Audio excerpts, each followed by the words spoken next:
అందరికీ నమస్తే. Welcome to our channel. Present మనతో పాటు గెస్ట్గా ఉన్నారు TDP senior leader Kancharla Vijayabhaskar గారు. సార్ నమస్తే అండి. నమస్కారం రామకృష్ణ గారు. సార్, ఒకవైపు వైసీపీ వాళ్ళు తీవ్ర విమర్శలు చేస్తున్నారు. ఏమని? కేంద్రంలో ఎలాగైతే విద్యాశాఖలో అవకతవకలు జరిగి నీట్ పేపర్ లీక్ అయిందో సేమ్ అదే తరహాలో ఇక్కడ కూడా అలాగే జరిగింది డిఎస్సిలో. సో అక్కడ ధర్మేంద్ర ప్రధాన్ గారు ఎలా అయితే రాజీనామా చేశారో నారా లోకేష్ గారు కూడా రాజీనామా చేయాలని చెప్పేసి ఒకవైపు వైసీపీ యొక్క ఆరోపణ. అయితే ఏ డిఎస్సి పైన అయితే మరి ఆరోపణలు చేస్తున్నారో అదే డిఎస్సి ఇయర్లో ఎవరైతే నియామక పత్రాలు అందుకున్నారో ఆ ఉపాధ్యాయులు నేడు కర్నూలు కొండారెడ్డి బురుజు పైన నిరసన తెలియజేస్తున్నారు. లేదు, మాకు ఎటువంటి అన్యాయం జరగలేదు, లోకేష్ గారు మాకు న్యాయమే చేశారు అని చెప్పేసి. ఇంతకీ ఏది నిజమంటారు? మాట్లాడారు కదా ఇప్పుడు. కొండారెడ్డి బురుజు మీద కర్నూలులో మాకు ఎలాంటి అన్యాయం జరగలేదు, అంతా పారదర్శకంగా జరిగింది, నియామక ప్రక్రియ అంతా చాలా హేతుబద్ధంగా జరిగింది, క్రిస్టల్ క్లియర్గా జరిగిందని వారు చెప్పినట్టుగా మీరు చెప్పుకొచ్చారు కదా. అది వాస్తవం. పైగా ఇప్పుడు వాళ్ళకి లేని బాధ, నిరుద్యోగులకు లేని బాధ ఇప్పుడు వీళ్ళకెందుకు? పైగా నియామకాలు జరిగి ఎంతకాలం అయింది? సంవత్సరం కాలం కావస్తుంది. సంవత్సరం తర్వాత ఇప్పుడు ఎందుకు? సెకండ్ థాట్ ఇది. సంవత్సరం రోజుల నుంచి ఆయనకేమన్నా పరిపాలన తెలీదా? మాజీ ముఖ్యమంత్రి, 5 ఏళ్ళు ఎలగబెట్టిన ముఖ్యమంత్రి రాష్ట్రాన్ని అంధకార భూయిష్టం చేశాడు కదా. 5 సంవత్సరాలు తాను చేయలేని పని ఇతరులు చేస్తే సహించలేడు కదా. తాను చేయడు, ఇంకోని చేయనీయడు. ఒక నపుంసక పాలకుడు, పోతే ఒక అసమర్థ పాలకుడు. స్వీయ ప్రయోజనాలు తప్పితే మరోజు పట్టదు.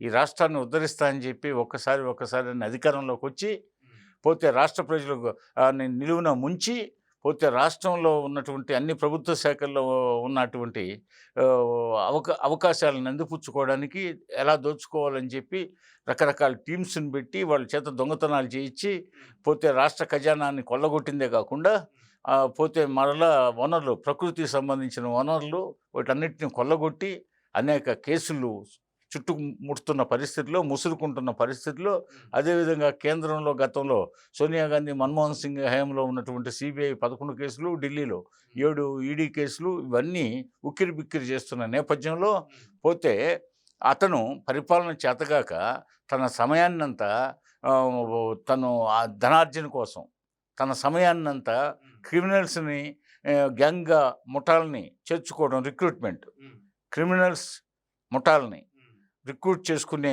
దాంట్లో నిమగ్నమయ్యాడు, దోపిడీలు చేయించడంలో నిమగ్నమయ్యాడు, కొల్లగొట్టడంలో నిమగ్నమయ్యాడు. ఈ విధంగా నిమగ్నమైన మనిషి తర్వాత కొంత సమయాన్నేమో ఆ సిబిఐ ఆ కేసులు, ఆ ఈడీ కేసులు అవి ఎలా కొట్టేయించుకోవాలా ఏంటని రాయలతో సంప్రదించడానికి, ఇతరత్ర ప్రలోభపరచడానికి అతని సమయాన్నంతా వినియోగించిన పెద్ద మనిషి రాష్ట్ర అభివృద్ధి కోసం ఏమాత్రం సమయం వెచ్చించకపోగా పోతే ఈ విషయాన్ని ఒక్కసారి మనల్ని నిలువున ముంచారని చెప్పి గ్రహించిన ప్రజలు నువ్వు పరిపాలనకు పనికిరావు, పైగా ప్రతిపక్షానికి కూడా పనికిరావు అని తీర్పిచ్చారంటే, ప్రతిపక్షానికి కూడా పనికిరావు నాయకుడిగా ప్రతిపక్ష పాత్ర నీకు ఇవ్వకూడదని వాళ్ళు అతన్ని గద్దెదించారంటే దాని అర్థం రాజకీయాల నుంచి నిష్క్రమించమని అతన్ని. నువ్వు ఒక రాక్షసుడివి, నీ చుట్టూ ఉండేవాళ్ళంతా రాక్షసులు, నీది రాక్షస పాలన, ఈ అసురగణాలతో నువ్వు రాజ్యం వెళ్తున్నావు, ఈ స్టోర్టపురం దొంగలు టీమ్స్ని తయారు చేసుకుంటారు.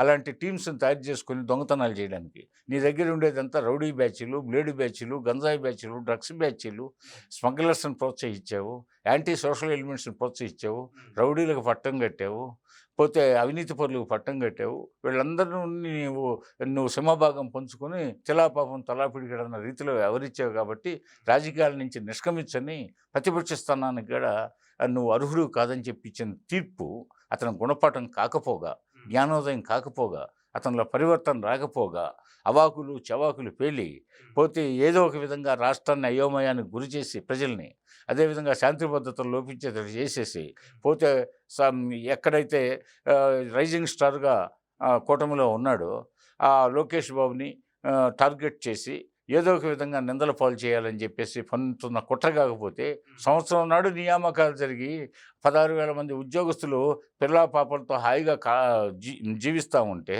వాళ్ళు ప్రభుత్వ పాఠశాలని జగన్ హయాంలో నిర్వీర్యం చేస్తే, మరి ప్రభుత్వ పాఠశాలని స్ట్రెంగ్తెన్ చేయడానికి లోకేష్ బాబు గారు 16,000 మంది ప్రభుత్వ ఉద్యోగాలను నెల జీతాలు ఇచ్చి పోతే వాళ్ళకి భవిష్యత్తులో మిగతా ప్రభుత్వ ఉద్యోగుల్లాగా పర్మనెంట్ ఉద్యోగస్తులుగా అవకాశం ఇచ్చేసి వాళ్ళకి పిఎఫ్లు గ్రాట్యుటీలు అదేవిధంగా రిటైర్డ్ అయితే రేపు పెన్షన్ సౌకర్యాలు అన్ని సౌకర్యాలు ఇతర ఉద్యోగస్తులకు ఎలా ఉంటాయో ఆ విధమైన అన్ని సౌకర్యాలు కల్పిస్తూ ఉత్తర్వులు జారీ చేసి నియామక పత్రాలు అందజేస్తే మరి నువ్వు 1 ఇయర్ తర్వాత ఈరోజు ఎందుకు దాన్ని హైలైట్ చేస్తున్నావు, ఏ అవకతవకలు జరిగాయి అనేది వెంటనే ప్రభుత్వ దృష్టికి రాగానే ప్రభుత్వం స్పందించి చంద్రబాబు నాయుడు గారి ఆదేశాలతో వెంటనే ఐఏఎస్ అధికారులు ఆ విద్యాశాఖకు సంబంధించిన డైరెక్టరేట్ కమిషనరు అదేవిధంగా ప్రభుత్వానికి సంబంధించి ప్రిన్సిపల్ సెక్రటరీ వీళ్ళంతా ఐఏఎస్లు సమావేశమయ్యి మేము ఉదయం 7 గంటల నుంచి 10 గంటల నుంచి నైట్ 7 గంటల దాకా మేము మీ సందేహాలు నివృత్తి చేయడానికి మీకు హారిజెంటల్ రిజర్వేషన్ వర్టికల్ రిజర్వేషన్ విధానాన్ని మీరు తప్పుగా అర్థం చేసుకుంటున్నారేమో, ఈయన అసలు వాస్తవంగా ఏం జరగల నిందేయడానికి నిందలు ఆరోపణలు ఏమీ జరగలేదంటున్నారు. ఇక్కడేమో వైసీపీ వాళ్ళు చంద్రబాబు నాయుడు గారు భయపడుతున్నారు, ఆయన కుమారుడు యొక్క ఎక్కడ పదవి పోద్దు అని చెప్పేసి వైసీపీ వాళ్ళు అంతలాగా ఎందుకు అంత కాన్ఫిడెంట్గా చెప్తారు సార్, ఏమీ లేకపోతే కనుక?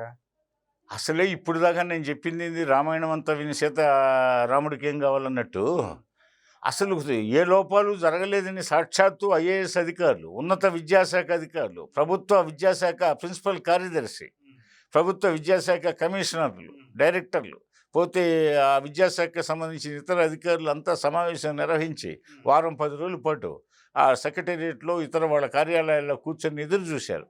ఇదే ఎవరైతే ఆరోపిస్తున్న శ్రేణులకి జవాబు ఇవ్వడానికి, పోతే మీ సందేహాలను నివృత్తి చేయడానికి, మీ అనుమానాలని పోతే పటాపంచలు చేయడానికి మేము ఇక్కడ కూర్చొని ఉన్నాం, మీరు వచ్చి కలవండి. హారిజెంటల్ రిజర్వేషన్ వర్టికల్ రిజర్వేషన్ 2 రకాలుగా ఉంటుంది. ఈ వ్యత్యాసాలు మీకు తెలియదు. ఈ స్పోర్ట్స్ కోటాకి సంబంధించి కానీ ఈ మొత్తం నియామక ప్రక్రియలు కానీ మీరన్న లీకేజీలు కానీ ఇవన్నీ ఒట్టి బూటకం, మీరు రండి మేము మీ డౌట్స్ క్లియర్ చేస్తాం అని పదే చెప్పినా కూడా వాళ్ళని ఎందుకు కలుసుకోలేదు? వాళ్ళు ఏ పార్టీకి చెందిన వాళ్ళు కాదు కదా, వాళ్ళు ఇతర రాష్ట్రాలకు చెందిన అధికారులు ఐఏఎస్లు కూడా ఉన్నారు కదా, ఉన్నతోద్యోగులు ఉన్నారు కదా, మరి వాళ్ళు ఎందుకు అంటే ఏదో బురద చల్లడానికే వాళ్ళు ఒక మచ్చ తేవడానికి అయోమయం సృష్టించడానికి ఏదో జరిగిందని అనిపించడానికి తప్పితే వాస్తవాలు అయితే ఎందుకు కలవరు? వీళ్ళు ఆరోపణలు వాస్తవాలు అయితే ఉన్నతాధికారులను కలవాలి కదా, వాళ్ళు ఏ పార్టీకి సంబంధించిన వాళ్ళు కాదు కదా. మరి వాళ్ళు మెడ మీద కత్తి వాళ్ళు పెట్టినట్టు రాజశేఖర రెడ్డి గారి హయాంలో వాళ్ళ తండ్రి పెట్టినట్టు మెడ మీద కత్తి పెట్టే ప్రభుత్వం కాదు కదా. వైఎస్ జగన్మోహన్ రెడ్డి లాగా నిలువున అధికారులను ఐఏఎస్ఎల్ని ఐపీఎస్ఎల్ని ఐఆర్ఎస్ఎల్ని అదేవిధంగా గ్రూప్ 1 గ్రూప్ 2 అధికారుల్ని మెడలు వంచి మెడ మీద కత్తి పెట్టి బెదిరించి అదిరించి అనేక కేసుల్లో ముద్దాయిలు చేసిన చరిత్ర ఆనాటి తెలుగుదేశం ప్రభుత్వానికి లేదు, ఈనాటి కూటమి ప్రభుత్వానికి లేదనేది స్పష్టంగా అందరికీ తెలుసు కదా. మాది ఒక జాతీయ పార్టీతో కూడింది, కేంద్రంలో అధికారంలో ఉన్న బీజేపీతో మేము అదేవిధంగా జనసేన పార్టీ నాయకుడు పవన్ కళ్యాణ్ గారు మేము ముగ్గురం జతకట్టి ఈ రాక్షస పాలన అంతమొందించడానికి పోతే కంకణం కట్టుకొని 94% స్ట్రైక్ రేట్తో ప్రజలు మమ్మల్ని ఆదరిస్తే కన్నుగుట్టి ఆఖరి ప్రతిపక్ష స్థానం కూడా క్యాబినెట్ ర్యాంక్ రాలేదని చెప్పేసి క్యాబినెట్ ర్యాంక్ ఇస్తే ప్రతిపక్ష నాయకుడిగా గుర్తిస్తే ఆయన అసెంబ్లీకి వస్తాడంట. 11 మంది ఎమ్మెల్యేలు జీతపత్యాలు తీసుకుంటా బెనిఫిట్స్ అంతా పొందుతా అలవెన్స్లన్నీ పొందుతూ పోతే ఈరోజు అసెంబ్లీకి పోకుండా పోతే రేపు ఆ ప్రజలకి ఏం జవాబు చెప్తారు? ఆ ప్రజలు నిలదీరా?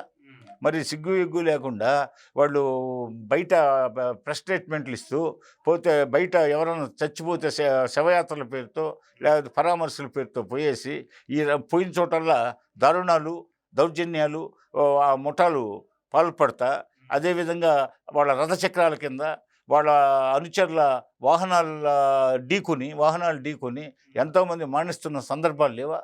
22 సార్లు జగన్మోహన్ రెడ్డి రాష్ట్ర పర్యటన చేస్తే 22 సార్లలో ఆయన ముఖ్యమంత్రి గద్దె దిగిన తర్వాత 3 మరణించారు ఆయన పుణ్యాన. అదేవిధంగా ఆయన అనుచరుల పుణ్యాన్ని ఎంతోమంది మరణించారు. అదేవిధంగా గాయాలు పాలయ్యారు, హాస్పిటల్ పాలయ్యారు. పోతే ఎక్కడ అక్కడ దౌర్జన్యాలు దాడులు. పోతే పోలీస్ పర్మిషన్ లేకుండా పోతే ఉల్లంఘిస్తాడు. పోతే ఏదో అతిమానుష శక్తిగా భారత రాజ్యాంగం డాక్టర్ బిఆర్ అంబేద్కర్ గారి నాయకత్వంలో ఆ రోజు రాజ్యాంగ డాక్టర్ బాబు రాజేంద్ర ప్రసాద్ గారు వీళ్ళందరూ మేధావులతో కూడినటువంటి ఒక రాజ్యాంగ సభలో భారతదేశంలో ఉండే అన్ని రాష్ట్రాలకు చెందిన ప్రతినిధులతో కూడిన ఆ రాజ్యాంగ సభ నిర్మాణంలో డాక్టర్ అంబేద్కర్ గారు ఎన్నో ప్రాథమిక హక్కులు, ఆయన అనేక సబ్ కమిటీలకి చైర్మన్గా ఉండి ప్రాథమిక హక్కులు కల్పిస్తే పోతే వాటన్నిటిని ఉల్లంఘించి ఆ ప్రాథమిక హక్కుల్ని దుర్వినియోగం చేస్తూ ఇతను ఎంతమంది పైగా అంబేద్కర్ కులానికి చెందినటువంటి హరిజనుల్ని, ఎంతమంది డ్రైవర్ సుబ్రహ్మణ్యం లాంటి వాళ్ళని, ఇంకా అనేక మంది హరిజనులు నిన్న అక్కడ జరిగిన ఇదిలో అక్కడ దేవరపల్లి దగ్గర ఆ మునీశ్వరరావు ఎవరు హరిజన కులానికి చెందినవాడు, మాదిక్ కులానికి చెందినవాడు. మరి డ్రైవర్ సుబ్రహ్మణ్యం ఎవరు అంతకుముందు? డాక్టర్ సుధాకర్ ఎవరు? నా దళితులు, నా అవ్వలు, నా తమ్ముళ్ళు, నా అక్కలు, నా దళితులు అని చెప్పేసి పోతే వాటేసుకుంటాడు, ముద్దు పెడతాడు. ఈయన యేసు ప్రభువులాగా అందరినీ ఆశీర్వదిస్తాడు. ఈ పాపాల పుట్ట ఈయనకి ఆశీర్వదించే హక్కు ఉందా? అది రాష్ట్ర ప్రజలు గమనించాలా. కాబట్టి డిఎస్సిలో ఎలాంటి అక్రమాలు జరగలేదు. లోకేష్ బాబుని వెనకేసుకురావడానికి కొడుకును కాపాడడానికి చంద్రబాబు నాయుడు గారు వాళ్ళు చేస్తున్న దుష్ప్రచారం మాత్రమే. అధికారులు రెడీగా ఉన్నారు. ఈ రోజైనా దమ్ముంటే లోకేష్ బాబు గారు అందుకే 2 సార్లు సవాల్ చేశాడు, దమ్ముంటే రండి అని. వాళ్ళు ఇంతవరకు మరి నిజాలుంటే లోకేష్ బాబు సవాల్ని స్వీకరించి చర్చకి రావాలిగా. వచ్చారా? రాలేదు. అదేవిధంగా అధికారులు రెడీగా కూర్చొని ఉన్నారు మీకు సమాధానం చెప్పడానికి. మరి మమ్మల్ని కలవడం మీకు ఇష్టం లేకపోతే మా అధికారులను కలవండి, వాళ్ళు సమాధానం ఇస్తారు. మా హయాంలో ఎవరి ఆధ్వర్యంలో, ఏ అధికారుల ఆధ్వర్యంలో ఈ డిఎస్సి నిర్వహించబడిందో వాళ్ళు మీ అనుమానాలను నివృత్తి చేస్తామంటే వాళ్ళని కలవరు. లోకేష్ బాబు సవాళ్ళను స్వీకరించి చర్చకి రారు. అదేవిధంగా ఉన్నత న్యాయస్థానం హైకోర్టు నిర్బంధంగా పిటిషన్ని డిస్మిస్ చేసింది. సిబిఐ దర్యాప్తు కావాలన్నారు. వీళ్ళు సవాళ్ళకి పలాయనం చిత్తగిచ్చిన వాళ్ళు. అధికారులు పిలిస్తే చర్చలకు రండి, మేము మీ సందేహాలను నివృత్తి చేస్తామంటే పలాయనం చిత్తగిచ్చిన వాళ్ళు. ఉత్తర కుమారుడిలాగా పలాయనం చిత్తగిచ్చింది కాకుండా ఇక సిబిఐ దర్యాప్తు అంటూ మొదలుపెట్టారు. సిబిఐ దర్యాప్తు అసలు ఇది రాజకీయ ప్రేరేపిత పిటిషను, మా సమయాన్ని వృధా చేయొద్దని చెప్పేసి చేపట్లు పెట్టింది. ఇంకా బుద్ధి రాకపోగా మళ్ళీ డిఎస్సిలో అక్రమాలు జరిగాయని చెప్పేసి ఏ మొహం పెట్టుకొని ప్రజల సమక్షంలో నిరసన దీక్షల పేరుతో, రిలే నిరాహార దీక్షల పేరుతో పోలీసు అనుమతులు లేకుండా పోతే వీళ్ళు చట్ట వ్యతిరేకంగా ఎక్కడికక్కడ రోడ్ల మీద టెంట్లు వేసి పోతే ప్రజా జీవనానికి ఆటంకం కల్పిస్తూ, పాదచారులకు ఆటంకం కల్పిస్తూ, వాహనదారులకు ఆటంకం కల్పిస్తూ, శాంతి భద్రతల సమస్య తలెత్తేటట్టు చేసి మళ్ళీ శాంతి భద్రతలు లోపించే మరో నింద వేయడానికి ఇలాంటి చెడు మార్గాలు, చెడు ఆలోచనలతో ప్రవర్తిస్తున్నటువంటి ఈ యొక్క వైకాపా శ్రేణుల వైఖరిని రాష్ట్ర ప్రజలారా మీరు వాళ్ళ మాయ మాటలకి మోసపోకండి. మీరు వారు మాయ మాటల్లో పడొద్దు. ఈ 5 సంవత్సరాల పాటు మిమ్మల్ని ఏ విధంగా విధ్వంసానికి గురి చేశాడో, మీ ఖజానాని అంటే మీ ఇంటిని అని కాదు, మొత్తం సమాజానికి సంబంధించిన సంపదని, యావత్ సంపదని ఏ విధంగా కొల్లగొట్టారో, పోతే 10 లక్షల కోట్ల అప్పులు చేసి 70 లక్షల వడ్డీ భారాన్ని నెల కట్టే విధంగా ఏ విధంగా ప్రవర్తించారో ఇవన్నీ మీరు మర్చిపోకుండా రాబోయే స్థానిక సంస్థల ఎన్నికల్లో తగిన గుణపాఠం చెప్పాల్సిందిగా నేను ఈ సందర్భంగా రాష్ట్ర ప్రజల్ని వేడుకుంటాను. ఓకే, చూసారు కదండి. నిజంగానే అవకతవకలు జరిగితే సవాల్ విసిరినప్పుడు ఎందుకు తీసుకోవట్లేదు అని చెప్పేసి మరి విజయభాస్కర్ గారు చెప్తున్నారు. మరి ఈ అంశం పైన, ఈ వీడియో పైన మీ విలువైన అభిప్రాయాన్ని కామెంట్ రూపంలో తెలియజేయండి. థ్యాంక్ యూ సో మచ్ అండి. ఓకే, రామకృష్ణ.